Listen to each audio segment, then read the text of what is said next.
Class देखो, parallelogram, rhombus, rectangle, square, जरूरी है इनके बारे में जानना कि ये चार फिगर एक दूसरे से कैसे डिफरेंट है।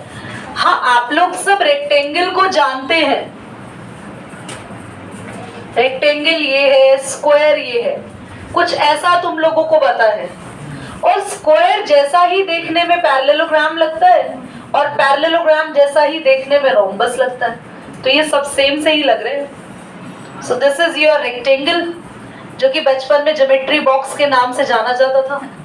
ये अभी स्क्वायर, जो बचपन में चॉक बॉक्स के नाम से जाना जाता था। और ये तुम्हारे पास पैरेललोग्राम, इसको आप किसी नाम से नहीं जानते हो। और ये आपका रोम्बस, जिससे आप नफरत करते हो। सच में ना, कुछ लोगों को रोम्बस से पता नहीं कोई दिक्कत होती है। और ऐसा तुम लोग को लग रहा होगा दीदी बोल रहे हैं, बट ऐसा है। देखो भक्ति निकल गई नहीं बच्चे। कुछ को रोम्बस के नाम से ना कुछ इरिटेशन हो जाता है। रोम्बस, बेटा एक बार सामान गिरा लो सारा जी भर के सब। हाँ, पॉज करें, पेन नहीं गिरना चाहिए तुम्हारा।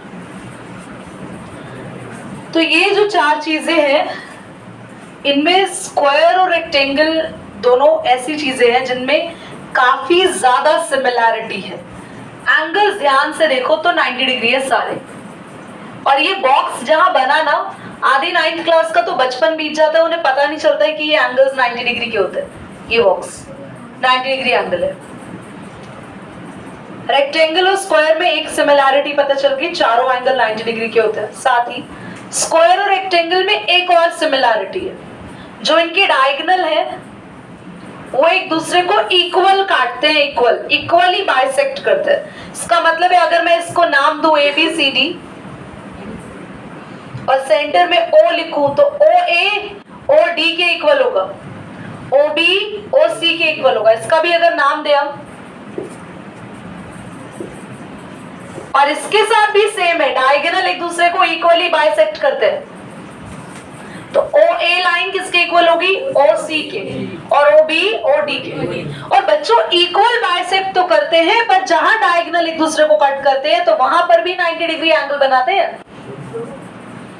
तो जब डायगोनल एक दूसरे को काट रहे हैं, तो जहां पर कट कर रहे हैं वहां भी कितने डिग्री का एंगल बनता है? तो इसको कहते हैं diagonal bisect each other eight 90 degree. समझ में आया? रेक्टेंगल और स्क्वायर के अंदर सारी सिमिलैरिटीज पता चल गई। अब डिफरेंस क्या है?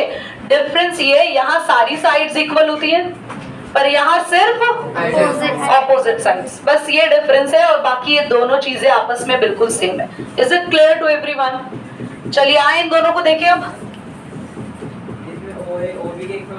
हाँ होगा, क्योंकि बाइसेक्ट करते हैं एक दूसरे को। आइए देन, पैरेललोग्राम और रोम्बस पे जानते हो। ये दोनों भी ऑलमोस्ट सेम है, पर एक चीज यहाँ पे फर्क है। पैरेललोग्राम की ऑपोजिट साइड सेम होती है और ऑपोजिट साइड्स पैरेलल होती हैं। ऑपोजिट साइड सेम है। ये ABCD अगर लिखें तो AB लाइन CD लाइन के इक्वल है और AC लाइन BD के इक्वल है। और ऑपोजिट साइड्स आपस में पैरेलल भी है। ऑपोजिट साइड्स आपस में, ठीक, ऑपोजिट साइड्स आपस में इक्वल है और पैरेलल है। वही रोम्बस की सारी साइड्स इक्वल होती है।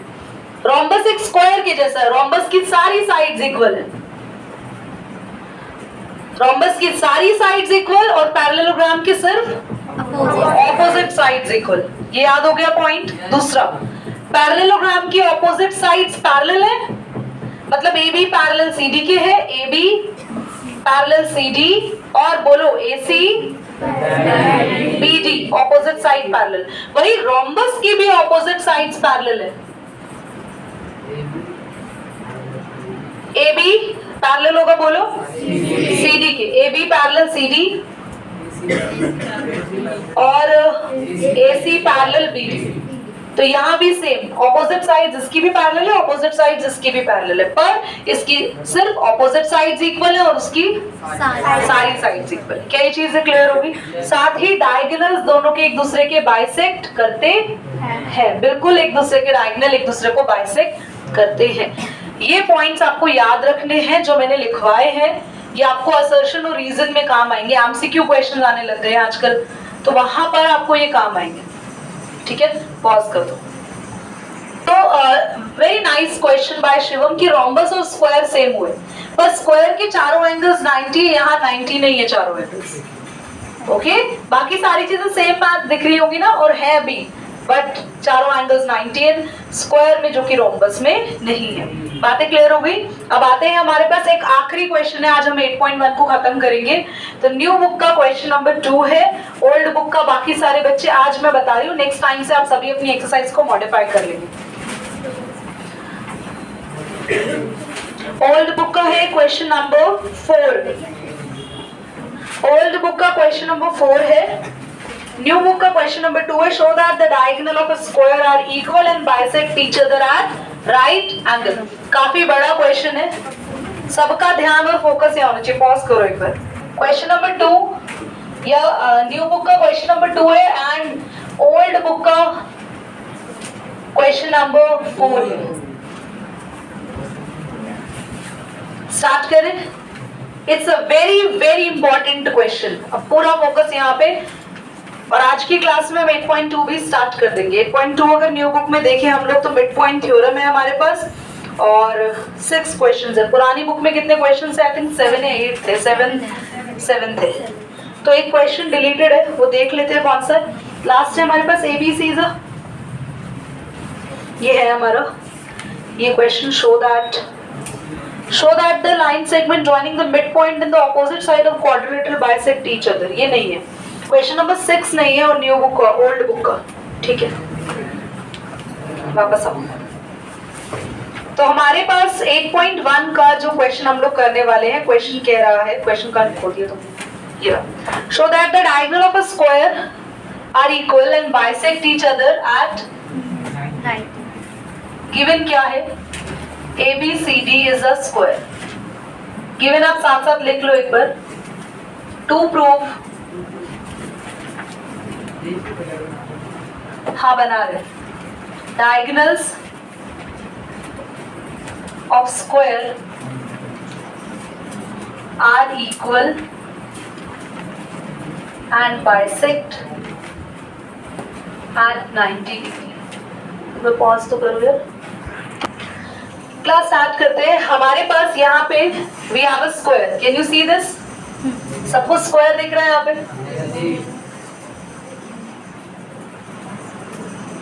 स्क्वायर बनाएंगे और यहाँ पर 2 डायगोनल बना दीजिए इससे। ठीक है, ओके। प्रूफ पे आते हैं। सृष्टि आपकी सेकंड क्लास है बेटा आज? आप सबको प्रूफ क्या करना है? देखो, बोला हुआ है कि ABCD स्क्वायर है, हमें बस इतना पता है कि ABCD स्क्वायर है। हमें ये प्रूफ करना है कि जो स्क्वायर होता है ना, उसके डायगोनल एक तो बराबर होते हैं। डायगोनल बराबर यानी कि AD, डायगोनल दिखा, AD हमें इक्वल करना है BC के। मैं सबसे पूछूंगी आज ये मैंने क्वेश्चन कैसे कराया, तो फोकस यहाँ होना चाहिए सबका। AD डायगोनल को मुझे इक्वल करना है BC डायगोनल। तो मैं 2 ट्राइंगल ले रही हूँ, और बेटा आप सुनो पहले ध्यान से ना, आप नए हैं। जब भी हमें किसी भी 2 साइड को बराबर करना होता है, तो देखो वो 2 साइड कौन से ट्राइंगल्स में आ रही हो, और वो दोनों ट्राइंगल्स को करते हैं कॉन्ग्रुएंट। कॉन्ग्रुएंट तुमने नहीं सीखा होगा, चैप्टर 7 नहीं सीखा है।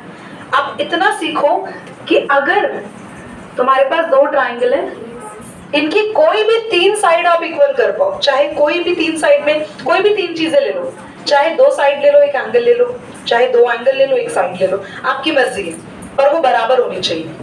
अगर इन 2 ट्राइंगल की कोई भी 3 चीजें आपस में बराबर है, तो आप इन्हें कह दोगे कॉन्ग्रुएंट। ये साइन होता है कॉन्ग्रुएंट का। और एक बार अगर आपने कॉन्ग्रुएंट कर दिया, तो आप बाय CPCT लिख के कुछ भी इनका इक्वल कर सकते हो। मतलब ये समझ लो तुम्हारा राज चलेगा, आप कुछ भी इक्वल कह सकते हो। तो ये करने वाले स्टार्ट। ओके, कर दो। और नहीं था बढ़िया। तो क्लास हमें इक्वल करना है AD डायगोनल BC डायगोनल के। तो मैं कौन सा ट्राइंगल ले रही हूँ, ध्यान से देखेंगे सभी। मैं ट्राइंगल ले रही हूँ इन ट्राइंगल ACD। मैं अब बना रही हूँ फिगर दोबारा, ताकि साथ साथ तुम्हें सिखा सको। ACD, can you see the triangle everyone? ACD दिखा। And and triangle B D C, ये दिखा सबको बीडीसी, बीडीसी। तो एक ट्राइंगल ये ले रहे हैं ऐसे और एक ट्राइंगल ये रहा बीडीसी। इस पे कोई भी तीन चीजें लेंगे जो बराबर हो और हम इन्हें प्रूव कर देंगे कॉन्ग्रुएंट। और मैं वो तीनों चीजें बता रही हूँ, हो सकता है आपको पता भी हो, बहुत बढ़िया। तो ए सी डी ट्राइंगल की A C side B D C triangle की कोई नहीं बोलेगा बी डी साइड के इक्वल है। क्यों? क्योंकि स्क्वायर की सारी साइड्स आपस में बराबर। तो पहला मुझे मिला इस ट्राइंगल की ए सी साइड इस वाले ट्राइंगल की बी डी के इक्वल है।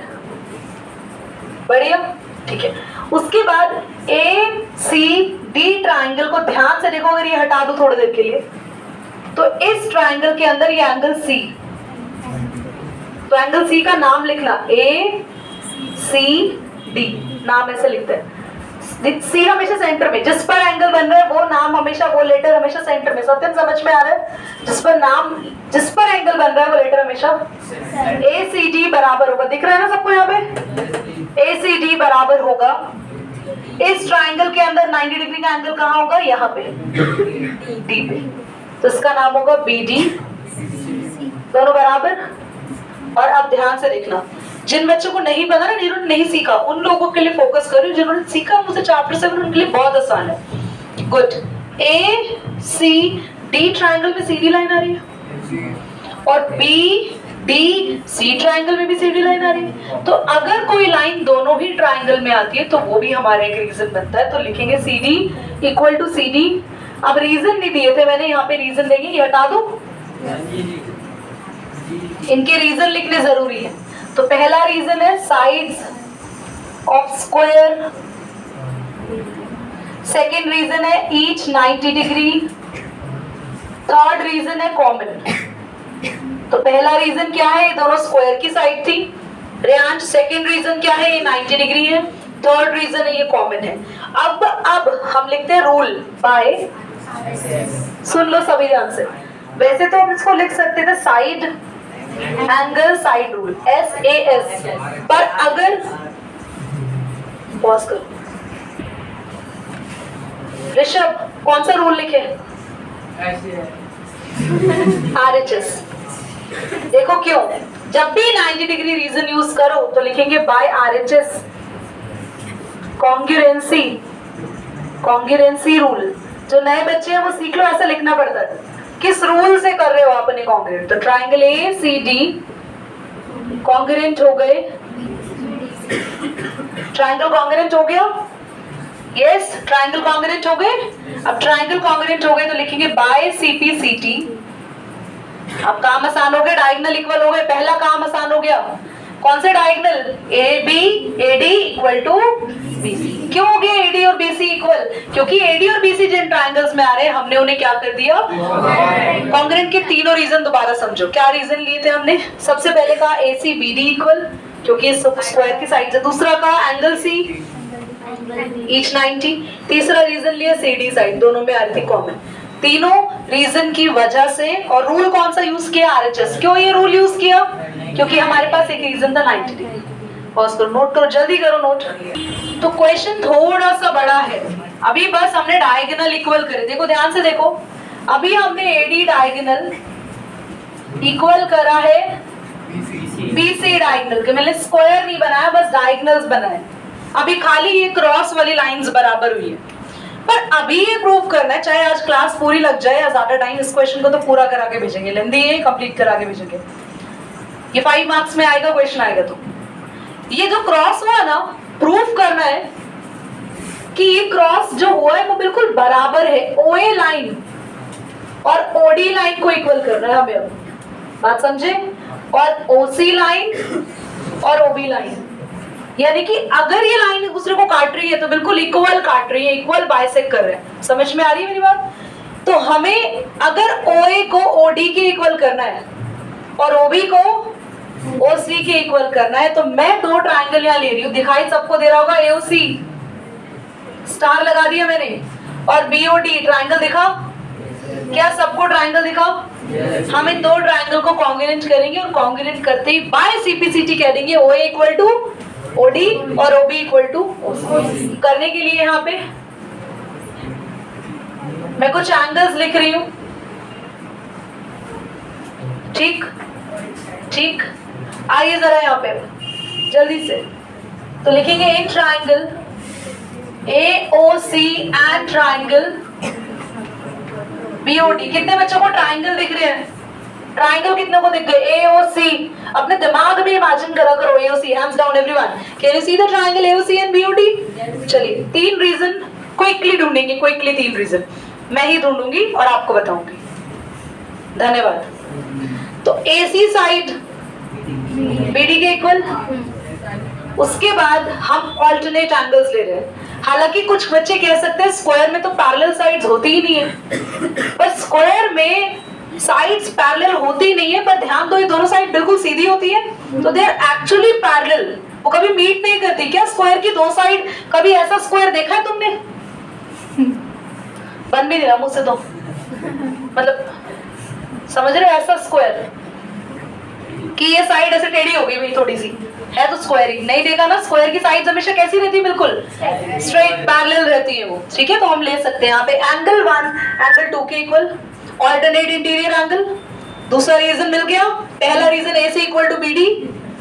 मिष्टी फिगर देखो, मुझे नहीं। Angle 1 angle 2 alternate interior. Swastik angle 3 alternate. तीनों रीजन मिल चुके हैं, यहाँ पे लिखेंगे। First AC equal to BD। Nirav second reason बोलो। नीरव सेकंड रीजन बोलो।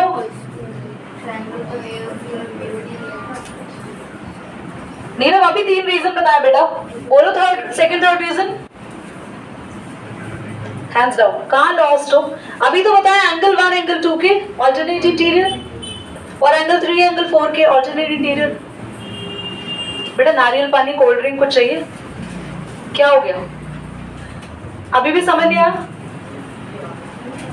पॉज करो एक बार। तो पहले कपड़े पहनाने पड़ेंगे तो मैं नार के लिए। तो AC इक्वल टू BD, ये रिकॉर्डिंग में आ गया, बहुत बढ़िया, वेरी गुड ऋषभ। तो AC side equal to BD side. Nirav Nirav पहला reason AC equal to BD। Second reason आप बोलो रिकॉर्डिंग में, तो फटाफट बोलो। एंगल, हाँ वेरी गुड। रीजन ऑल्टरनेट, सी किया लड़का, alternate interior angles. Interior angles पूरा लिख लोगे खुद? हाँ। ध्रुव के लिए क्या नाम इसका? Dev last reason. Angle 4 is equal to angle. हाँ बेटा एंगल लिख चुके थे हम, तुम्हारी आवाज इतनी देर में क्यों आई है? ओके तो 3 रीजन हो गए। एक हमने लिया साइड, बाकी 2 एंगल, तो लिखेंगे बाय एंगल साइड एंगल। हाँ वो भी ले सकते थे बेटा, वर्टिकली ऑपोजिट भी। Congruency rule, triangle AOC congruent हो गया ट्राइंगल BO बाय CPCT। हम क्या लिखेंगे? OA जल्दी बोलो equal to OD and OB equal to OA equal to OD and OB equal to OC। जल्दी देखो यहाँ पे लास्ट नोट करना। इसके बाद अब हम हमारा एक और काम हो गया, डायगोनल इक्वली बाइसेक्ट कर। अब मुझे ना ये 2 एंगल 90 प्रूव करने हैं। Can you see this angle? ये 2 एंगल, ये 2 एंगल 90 प्रूव करने हैं, तो मुझे पहले इन्हें बराबर करना होगा। क्या हो गया इसको? अगर ये 2 एंगल बराबर करने हैं तो इस बार एक और ट्राइंगल्स को कॉन्ग्रुएंट करेंगे, जहां मैं स्टार लगा रही हूं। तो यहाँ पर 3 बार कॉन्ग्रुएंट हुआ है। पहला कॉन्ग्रुएंट करा, पूरे पूरे डायगोनल बराबर किए। दूसरा कॉन्ग्रुएंट किया, डायगोनल के हाफ ऑफ पार्ट्स बराबर किए। तीसरा कॉन्ग्रुएंट करेंगे ये दोनों एंगल्स इक्वल करने के लिए। तो मैं एंगल दिख रहे हैं, मेरी फिंगर दिख रही है, एंगल मूव करते हुए दिख रहे हैं। अब कौन से ट्राइंगल लेके ध्यान से देखो, AOC दिखा, स्टार लगा रखा है नीचे, COD ट्राइंगल दिखा। In triangle AOC and triangle COD। जल्दी से तीनों रीजंस बता रही हूं, बहुत ध्यान से तीनों रीजन सीखेंगे। Hands down. तीनों रीजन है हमारे पास। सबसे पहले ध्यान, यहाँ पे फोकस, यहाँ पे यहाँ फोकस, नोट कर लेना, लेट सही थोड़ी देर। OC कॉमन है, ऊपर नीचे दोनों ट्राइंगल में आ रही है। दूसरा रीजन AC साइड स्क्वायर की, जल्दी बोलो CD। दूसरा रीजन भी मिल गया। पहला रीजन मिला OC कॉमन, ऊपर वाले ट्रायंगल में भी आ रही है, नीचे भी आ रही है। AC side equal to second reason. Third reason अभी प्रूव किया है, OA OD। तीनों रीजन है हमारे पास। तो पहला reason AC equal to CD sides of, third second reason OC equal to OC।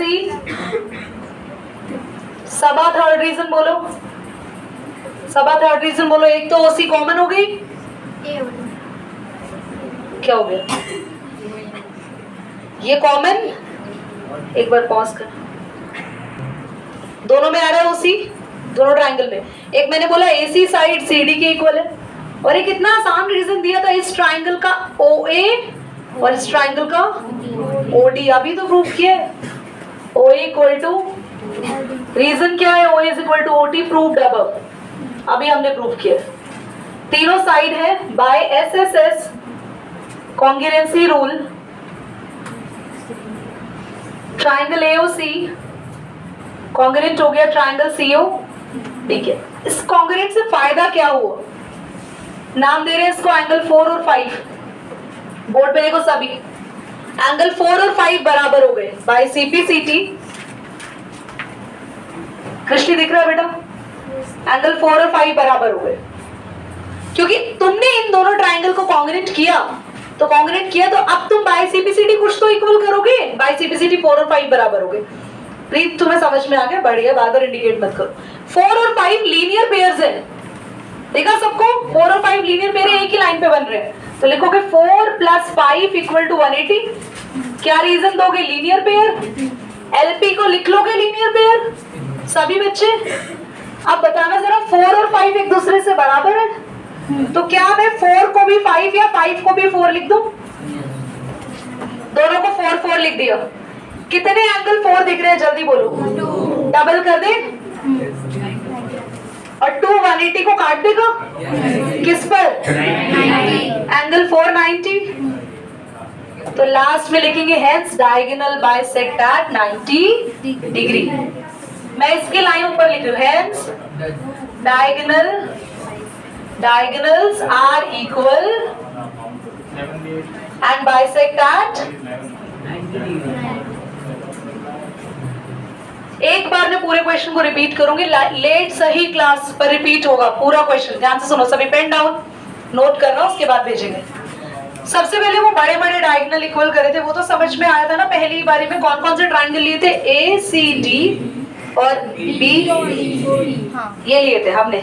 उसके बाद हमने साइड साइड वाले ट्रायंगल लिए, इनको कॉन्ग्रुएंट करा तो AO OD के इक्वल, OC OB के। फिर हमने ये वाले ट्रायंगल्स लिए, इनको कॉन्ग्रुएंट किया तो 4 और 5, फिर 4 5 को बोला लीनियर पेयर्स, और 4 और 5 को जब 180 के इक्वल रखा तो दोनों ही एंगल्स को 4 रख दिया। इससे फायदा क्या हुआ, डबल हो गई, और 2 ने 180 को किस पे कट किया, 90। ये क्वेश्चन होता है 3 पार्ट्स में, इसलिए 5 मार्क्स का आता है। सबसे टफ और सबसे लेंथी क्वेश्चन है इस एक्सरसाइज का, बट डोंट वरी, एक बार इसको ट्राई करना, और जहां जिस बच्चे को समझना है वीडियो देखना, नहीं तो नेक्स्ट क्लास में फिर से पूछ लेना।